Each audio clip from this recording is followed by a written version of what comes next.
بسم اللہ الرحمن الرحیم۔ السلام علیکم پیارے دوستو، میں ہوں ماجد اللہ اور آپ دیکھ رہے ہیں ماجد اللہ ٹی وی۔ دوستو، اللہ تعالیٰ نے اس دنیا کو بہت زیادہ نعمتوں سے نوازا ہے، بے شمار نعمتوں سے نوازا ہے جن کا ہم انسان شمار بھی نہیں کر سکتے۔ اسی طرح اللہ تعالیٰ نے ہم انسانوں کے جسم کی نشوونما کے لیے، ہمارے فائدے کے لیے، ہمارے لطف اندوز ہونے کے لیے ہمیں پھل جیسی بے شمار نعمتوں سے بھی نوازا ہے، جن میں ہے ایک ایپل۔ آج کی اس ویڈیو میں ہم اسی ایپل کے متعلق بات کریں گے کہ ایپل ہم کھاتے ہیں تو اس کا ہمارے جسم کو کون سا فائدہ پہنچتا ہے۔ اس ویڈیو سے جو میں پچھلی ویڈیو بنا چکا ہوں وہ بھی اسی ٹاپک کے ریلیٹڈ تھی، تو وہ پارٹ 1 تھا، یہ پارٹ 2 ہے۔ تو پارٹ 1 کا لنک آپ کو ڈسکرپشن میں دے دیا جائے گا، پہلے آپ پارٹ 2 کو دیکھ لیجئے، کیونکہ یہ کوئی مووی یا فلم ڈرامہ وغیرہ نہیں ہے، تاکہ آپ دیکھ سکیں۔ تو فائدے جاننے ہیں سیب کھانے کے، تو آپ فائدے اگر جاننا چاہتے ہیں تو پہلے یہ ویڈیو دیکھ لیجئے، بعد میں اس کا لنک آپ کو ڈسکرپشن میں دے دیا گیا ہے، آپ اس سے بھی دیکھ سکتے ہیں۔ تو دوستو، آج کی ویڈیو بہت انٹرسٹڈ ہونے والی ہے، اگر آپ ویڈیو کو مکمل دیکھیں گے تو آپ کو بہت معلومات ملیں گی۔ تو ویڈیو کو مکمل دیکھنا ہے، لائک کر دینا ہے، چینل پہ نیو ہونے کی صورت میں چینل کو سبسکرائب کر دینا ہے۔ تو شروع کرتے ہیں ہم آج کی اپنی ویڈیو۔ دوستو، ایسا ممکن ہے کہ سیب میں موجود پولی فینولز لیول بے میں موجود بیٹا خلیات کے ٹشوز کو نقصان پہنچنے سے بچا سکیں۔ یہ بیٹا خلیات جسم کے لیے انسولین بناتے ہیں اور ذیابیطس ٹائپ 2 کے شکار افراد میں ان خلیات کو نقصان پہنچ چکا ہوتا ہے۔ معدے میں موجود صحت کے لیے بھی بیکٹیریا کی نشوونما بھی سیب کرتا ہے۔ دوستو، سیب میں فائبر کی ایک قسم پیسٹین موجود ہوتی ہے جو پروبائیوٹک کی طرح کام کرتی ہے، یعنی معدے میں موجود بیکٹیریا کی غذا ثابت ہوتی ہے۔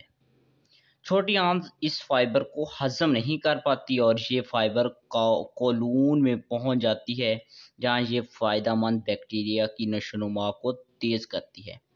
تحقیقی رپورٹس کے مطابق ممکنہ طور پر یہی وجہ ہے کہ سیب کا استعمال موٹاپے، ذیابیطس ٹائپ 2 اور امراض قلب سے بچانے میں مدد دیتا ہے۔ کینسر سے ممکنہ تحفظ بھی سیب سے ہو سکتا ہے۔ ٹیسٹ ٹیوب تحقیقی رپورٹس میں سیب میں موجود نباتاتی مرکبات اور کینسر کے خطرے میں کمی کے درمیان تعلق کو ثابت کیا گیا ہے۔ اسی طرح خواتین پر ہونے والے ایک تحقیق میں بتایا گیا کہ سیبوں کو کھانا کینسر سے موت کے خطرے کو کم کرتا ہے۔ سائنسدانوں کا ماننا ہے کہ اس پھل میں موجود اینٹی آکسیڈنٹ اور وارم کش اثرات کینسر سے تحفظ دینے میں ممکنہ کردار ادا کرتے ہیں۔ دمہ سے لڑنے کے لیے یہ پھل مفید ہے۔ اینٹی آکسیڈنٹس سے بھرپور سیب پھیپھڑوں کو تکسیدی تناؤ سے بچانے میں مدد دے سکتے ہیں۔ 68,000 سے زائد خواتین پر ہونے والی ایک تحقیق میں دریافت کیا گیا کہ جو خواتین زیادہ سیب کھاتی ہیں ان میں دمہ کا خطرہ کم ہو جاتا ہے۔ روزانہ ایک بڑا سیب کھانا اس بیماری کا خطرہ 10% تک کم کر سکتا ہے۔ سیب کے چھلکوں میں موجود فلیونائڈ مدافعتی نظام کو ریگولیٹ کرنے اور ورم کو کم کرنے میں مدد دیتا ہے۔ یہ دونوں ہی دمہ اور الرجی کے رد عمل کی روک تھام میں مددگار ثابت ہو سکتے ہیں، اور ہڈیوں کو مضبوط بنانے کے لیے بھی سیب اچھے اثرات پیدا کرتا ہے۔ پھلوں کو کھانا ہڈیوں کی کثافت کو بڑھاتا ہے۔ محققین کا ماننا ہے کہ سیب میں موجود اینٹی آکسیڈنٹس اور وارم کش مرکبات ہڈیوں کی مضبوطی اور کثافت کو بہتر کرتے ہیں۔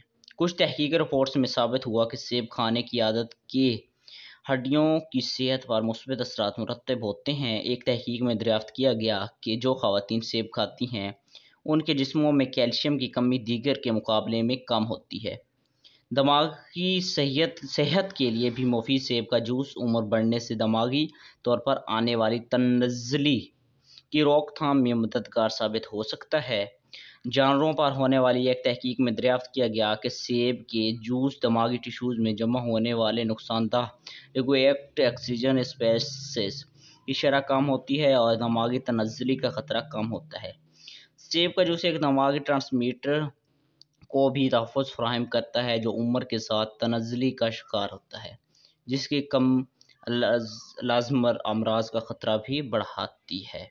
اسی طرح محققین نے چوہوں پر ہونے والی ایک تحقیق میں دریافت کیا کہ جن جانوروں کو چوہے کھلائے گئے ان کی یادداشت نوجوانی کی عمر جیسی ہو گئی، یعنی پھل میں بھی وہی مرکبات موجود ہوتے ہیں جو سیب کے جوس میں ہوتے ہیں، اور جوس کے مقابلے میں پھل کو کھانا زیادہ بہتر ہوتا ہے، کیونکہ اس سے جسم کو دیگر فوائد بھی ملتے ہیں جن کا ذکر اوپر ہو چکا ہے۔ دوستو آج یہ جو میں نے آپ سے ویڈیو شیئر کی یہ بہت امپورٹنٹ تھی، اگر آپ نے مکمل دیکھی تو آپ کو تھینکس بولتا ہوں۔ اگر ویڈیو کو لائک نہیں کیا تو ویڈیو بہت ہی اچھی تھی، ویڈیو کو لائک کر دیں پلیز، میری حوصلہ افزائی ہو جائے گی۔ اگر میرے چینل کو ابھی تک سبسکرائب نہیں کیا تو چینل کو پلیز ضرور سبسکرائب کر دیں۔ یہ پارٹ ہوتا ہے ویڈیو کا، پارٹ 1 کا لنک آپ کو ڈسکرپشن میں موجود ہے، آپ اسے دیکھ سکتے ہیں۔ اور اس سے پہلے میں آلریڈی کچھ ویڈیوز بنا چکا ہوں، بادام کھانے کے فائدے، آم کھانے کے فائدے، اور وہ ان کا لنک آپ کو ڈسکرپشن میں دے دیے گا، آپ اسے بھی دیکھ سکتے ہیں۔ تو دوستوں میں امید کرتا ہوں میری آج کی یہ ویڈیو آپ کو بہت پسند آئی ہوگی، تو ویڈیو کو ضرور لائک کرنا ہے۔ تو ملتے ہیں نیکسٹ ویڈیو میں، تب تک کے لیے اللہ حافظ۔